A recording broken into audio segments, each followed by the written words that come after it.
මේ ගාන කියනවා අපිට ඉසත් කරන දෙකක් අයවට මාපාංකයේ කුඩායෝ සමානයි 2 බිඳුව විශාලයෝ සමානයි ආපිසත් ධන 2.3ක් එයා කුඩායෝ සමානයි පරිබෙදීම 6 ඔන්න ඔය කියන අසමානතාව දෙක දිලා තියෙනවා අපිට ගානේ මුලින්ම කියනවා මේ දෙන්නටම ගැලපෙන මේ ප්‍රදේශ ආගම් සරහණක් තුළ ලකුණු කර මේ අඳුර කරන්න කියලා දීලා තියෙනවා ඊට පස්සේ මොකක්ද කියන්නේ මේ ඉස්සත් මාපාංකය කියන එක නේද උපරිම මගේ අහලා තියෙනවා මුලින්ම මේක මෙන්න මේ දෙන්නට ගැලපෙන ප්‍රදේශය ආගම් සරහනක අඳුර කරලා ඉමු.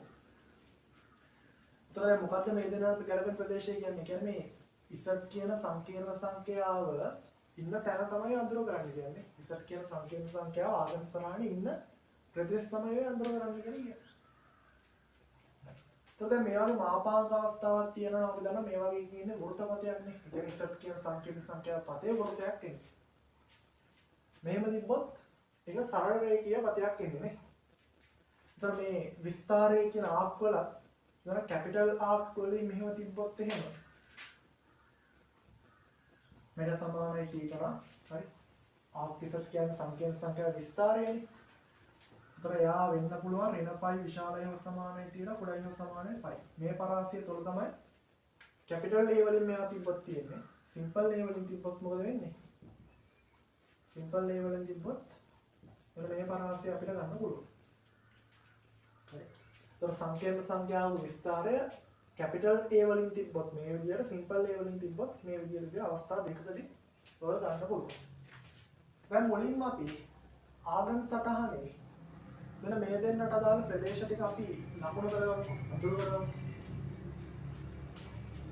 ඒතර මුලින්ම ආගම් සටහනේ අඳින්න කලින් මේක සංකීර්ණ සංඛ්‍යා දෙකක අන්තරයක් විදිහට ලියන්න ඕනේ. එතකොට මේ තියෙන ඉසත් කියන සංකීර්ණ සංඛ්‍යාව නම් මේක මම ලියන්න බෑ ඉසත් ඍණ මේ තියෙන මොකද්ද? බිංදුව ධන දෙකක් අයෝට කියන සංකීර්ණ සංඛ්‍යාව. ඔකේ මාපාංකයේ කුඩායෝ සමානයි 2. මෙයාත් අපි ඉතින් ලියුවොත් බිංදුව විශාලයෝ සමානයි ආගම් ඉසත් ධන ඍණ එන්න ඕන මොකද සංකීර්ණ සංඛ්‍යා දෙක අතර අන්තරයක් ලියන්න ඕන. ඒතර මෙතන ඍණ 2.3යි නේ. ධන බිංදුවයි අයෝට. කොහොමනේ? මොකද මෙතන ධන 2.3 නෙන්නේ. ඒතර මෙතන ඍණයි ධන වෙන්න හදාගන්න පුළුවන් නේ. අතාත්වික කැලක් නැහැ නේ. අතාත්වික කැලක් නැහැ කියන්නේ බිංදුවයි අයෝට. මේක කුඩායෝ සමානයි පරිවර්තන 6ක් වෙන්න ඕනේ. තව විදිහට අපිට සංකීර්ණ සංඛ්‍යා දෙක අන්තරයක් විදිහට මේක ලියන්න පුළුවන්. දැන් මේකට අදාළ පතයන් දෙක අපි මුලින් අදිමු. ඒතර ආගම් සරහනේ y අක්ෂය විදිහට රැස් වෙනවා කවුද? අතාත්වික අක්ෂය. x අක්ෂය විදිහට රැස් වෙනවා තාත්වික අක්ෂය. මෙතන තියෙනවා මූලය. හරි. කොහේම මෙයා අඳිමු. ඒතර මේ කියන්නේ වෘත්තපතයක්. ඒතර වෘත්තපතේ මොකද්ද? මේ කේන්ද්‍රය වෙන්නේ තාත්වික අක්ෂය බිඳුව සහ අතාත්වික අක්ෂය දෙක කියන තැනදී. තාත්වික අක්ෂය බිඳුව සහ අතාත්වික අක්ෂය දෙක වෙන්නේ මේ වගේ තැනක් අපිට ගන්න පුළුවන්. ඒතර කේන්ද්‍රය මේට අදාළ වෘත්තයේ කේන්ද්‍රය නිරූපණය වෙන්නේ මෙතන නේ.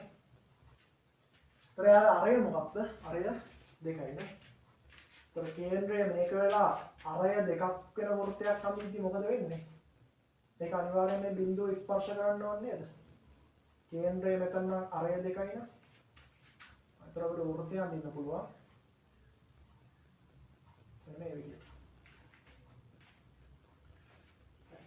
දැන් මෙතනදී මේ සමානතාවයක් තියෙන ඉඳ අවුලක් නැහැ මේව අඳින්න පුළුවන්. සමානතාවයක් තිබ්බ නැත්නම් මොකද වෙන්නේ? කඩේර වලින් තමයි අඳින්න ඕනේ. එතකොට මේ හතේ කෙලීම අයිති වෙන්නේ නැහැ. ඉසත් කියන සංකීර්ණ සංඛ්‍යාවට. දැන් මේකේ හැටියට දෙකට වඩා අඩු හා සමානයි. දෙකට වඩා අඩු හා සමාන වුණොත් මොකද වෙන්නේ? අරය දෙකට වඩා අඩු වෙන්නේ මේ වෘත්තය තව ටිකක් පොඩි වෙන්නනේ. ඒතර ඉසත් කියන සංකීර්ණ සංඛ්‍යාව මේක ඇතුලේ ඉන්නේ. මේ වෘත්තය ඇතුලේ.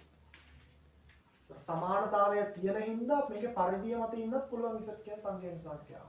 සමානතාවය තිබ්බ නැත්නම් පරිධිය මත ඉන්න බෑනේ. එතකොට මෙතනට අදාළ. ඒ කියන්නේ මේකෙන් අපිට තරක කරන්න පුළුවන් මේ අසමානතාවයට ගැලපෙන්න නම් මොකද වෙන්නේ? ඉසට් කියන සංකීර්ණ සංඛ්‍යාව මේ වෘත්තයේ ඇතුලේ. එහෙම නැත්නම් මේකේ පරිධිය මත තැනක තමයි ඉන්න ඕන. දැන් මෙතන ඉන්නේ සරල රේඛීය පතයක්. එතකොට මේකේ විස්තරය කියන එක බිඳුවට වඩා විශාලයි හෝ සමානයිලු. ඒක විස්තරය කියන්නේ මේ x අක්ෂයත් එක්ක හදන කෝණයනේ. ඒතර ඒ කෝණය කියන එක බිඳුව හෝ ඊට වඩා විශාලයි. ඒ කියන්නේ මෙන්න මේ පැත්තටනේ. ඒ කියන්නේ මෙන්න මේ z කියන සංකීර්ණ සංඛ්‍යාවේ විස්තරය බිඳුවට වඩා විශාලයි හෝ සමානයි. ඒ කියන්නේ තාත්‍ය අක්ෂයේ මේ පැත්තේ ඉන්නවා. මේ පැත්තට. ඊළඟට එයා පයි බෙදීම 6ට වඩා අඩුයි. පයි බෙදීම 6ට වඩා අඩුයි. පයි බෙදීම 6 අවස්ථාවට අපි අඳුමු රේඛාව. දැන් බිඳුව අවස්ථාවට කියන රේඛාවක් අඳින්න දෙයක් නැහැ. මොකද මේක ගෙලින් ඉති තාත්‍ය අක්ෂය. හරි. පයි බෙදීම 6 අවස්ථාවට අපි රේඛාවක් අඳින්න. උතර මේ රේඛා දෙක අතර නේද z කියන සංකීර්ණ සංඛ්‍යාව ඉන්නවා. බිඳුවක් පයි බෙදීම 6 අතර නම් මේකයි තියෙන්නේ. තාත්වික බිඳුව කියන්නේ තාත්වික අක්ෂයනේ. ඒක තාත්වික අක්ෂයයි. මේ පයි බෙදීම 6 අවස්ථාවෙන් අපි අඳින රේඛාවේ අතර නේද z කියන සංකීර්ණ සංඛ්‍යාව ඉන්නවා. එයා පයි බෙදීම 6 අවස්ථාවට මේ එයා z කියන සංකීර්ණ සංඛ්‍යාව පතේ අඳිමු. දැන් මෙතන පොයින්ට් එක මොකද්ද? තාත්වික අක්ෂය ඍණ 2යි මුළු 3යි. අතාත්වික අක්ෂය බිඳුව. අතාත්වික අක්ෂය බිඳුව කියන්නේ එයා තාත්වික අක්ෂය මත ඍණ පැත්තේ ඉන්න ඕනනේ. ඍණ පැත්තේ. මේ වගේ තරක් ගන්න. ඍණ 2යි මුළු 3. මේ වගේ තරක් ඉන්නවා. එතකොට දැන් මෙයා මේ පැත්තට යන්න ඕන පයි බෙදීම 6ක කෝණයකින් නේ. පයි බෙදීම 6ක කෝණයකින් යන්න ඕන. ඒතර පයි බෙදීම 6ක කෝණයකින් යනවා බලමු මෙයා y අක්ෂය කපන තැන මොකක්ද කියලා. හරි. දැන් එතකොට මේ සරල රේඛාව පයි බෙදීම 6කින් යන්න නම් මෙතන කෝණය පයි බෙදීම 6ක් වෙනවනේ. ඒතර මෙතන කෝණය පයි බෙදීම 6 නම් tan ලියලා අපිට tan අනුපාතයක් කියලා මෙන්න මෙයා කැපෙන තැන ගන්න පුළුවන් නේද? එහෙනම් අපිට ලියන්න පුළුවන් tan පයි බෙදීම 6. එතන මෙයා පයි බෙදීම 6 කෝණයකින් යන්න ඕන. ඒතර මෙතන කෝණය පයි බෙදීම 6යිනේ. ඒකට tan ලිව්වොත් මෙයා y අක්ෂය කපන තැන ගන්න පුළුවන්. ඒතර අපිට හරියටම සරල රේඛාව යන විදිය අපිට හොයාගන්න පුළුවන්. ඒතර tan පයි බෙදීම 6 මෙයා y අක්ෂය කපන තැන මම ගන්නම්කෝ y not කියලා. y කියලා බලමු. එතකොට මෙයා බෙදනවා සම්මුඛ පාදේ මේකනේ බද්ධ පාදේ. તો මේ දුර කීයද? 2යි මූල 3යි. 2යි මූල 3යි. පයි බෙදීම 6 කියන්නේ 2යි මූල 3යි. සමානයි y බෙදීම 2යි මූල 3යි. તો මේකෙන් අපිට එනවා නේද? y සමානයි 2ක් කියලා. මේකට ගන්න පුළුවන් y සමානයි 2ක් කියලා. එහෙනම් තේරෙනවා. මෙතනින් පටන් ගන්න මේ සරල රේඛාව y අක්ෂය කපන්නේ දෙකෙන්. ඒ කියන්නේ මේ වෘත්තයේ කේන්ද්‍රයෙන් තමයි යන්නේ. එහෙනම් මෙතනින් යන සරල රේඛාව මේ වෘත්තයේ කේන්ද්‍රයෙන් ඔය විදිහට. එතකොට මේ සරල රේඛාව අදිත්‍ය අනිවාර්යෙන් මතක තියාගන්න. මෙතන මොකක්ද තියෙන්නේ? මෙතන සිදුරක් තියෙනවා. ඒකට හේතුව මොකක්ද? හේතුව දැන් මෙතන මේ සංකීර්ණ සංඛ්‍යාව ඉසත් දැන් මේකේ නිරූපණය වෙන ඉසත් කියන සංකීර්ණ සංඛ්‍යාව. ඒතර ඉසත් කියන සංකීර්ණ සංඛ්‍යාව මේ අවස්ථාවේදී මේ සංකීර්ණ සංඛ්‍යාව සමාන වෙන්න බෑ. හරි? මේ සංකීර්ණ සංඛ්‍යාව සමාන වෙන්න බෑ කියන එක තමයි ඒක අදහස. එතකොට දැන් මෙයා තියෙන්නේ බිඳුවක් පයි බෙදීම 6ක් අතර නම් ඉසත් කියන සංකීර්ණ සංඛ්‍යාව තියෙනවා මොකද්ද? මේ රේඛා දෙක අතරනේ. මොකද බිඳුව අවස්ථාවේ තියෙන රේඛාව තාත්වික අක්ෂය. පයි බෙදීම 6 අවස්ථාවේ ඉන්න රේඛාව නෙමෙයි තියෙන්නේ. මේ කොහේ පයි බෙදීම 6යි. ඒතර මේ දෙන්න අතර තියෙන ඉසත් කියන සංකීර්ණ සංඛ්‍යාව. එහෙනම් බලන්න මේ අසමානතා දෙකටම හරියන්නේ මොන කියලාද කියලා. මේ පළවෙනි අසමානතාවයෙන් හිතුවොත් මොකද කියන්නේ? මේ වෘත්තය ඇතුලේ ඉසත් කියන සංකීර්ණ සංඛ්‍යාව ඉන්නේ. මේකෙන් හිතුවොත් මොකද වෙන්නේ? මෙන්න මේ රේඛා දෙක ඇතුලේ. එහෙනම් ওই දෙකටම ගැලපෙන්නේ මෙන්න මේ ටික නේද? ඒ දෙකටම ගැලපෙන කියලා වෙන්නේ.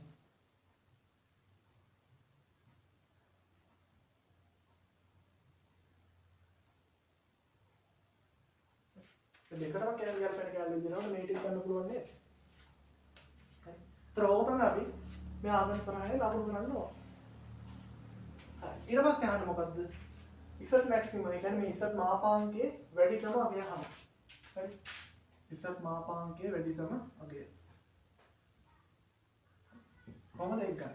මොකක්ද ඉස්සත් මාපාංකය කියන්නේ? දැන් ඉස්සත් කියන සංකීර්ණ සංඛ්‍යාව අපි තීරණය කරා මේ අඳුර කරලා තියෙන කෑල්ල කොහේ හරි තැනක තමයි ඉන්නේ නේ. ඉස්සත් කියන සංකීර්ණ සංඛ්‍යාව ඉන්නේ මේ අඳුර කරලා තියෙන කෑල්ලේ කොහේ හරි තැනක. ඒතකොට ඉස්සත්ගේ මාපාංකය සංකීර්ණ සංඛ්‍යාව මාපාංකය කියන්නේ මොකක්ද? එයාට මූල ලක්ෂණයක් තියෙන දුරනේ.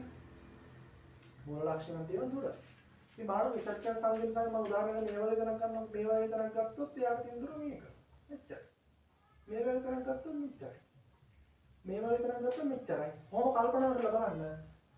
මේ දුර උපරිම වෙන්නේ ඉස්සත්ගේ මාපාංකයේ උපරිමකය කියන්නේ ඒ සංකීර්ණ සංඛ්‍යාවට මූල ලක්ෂණයක් තියෙන උපරිම දුරනේ. ඒතර ඉස්සත් කියන සංකීර්ණ සංඛ්‍යාව මෙන්න මේ වගේ පොයින්ට් එකක හිටියොත් නේද මේ දුර උපරිම වෙන්නේ.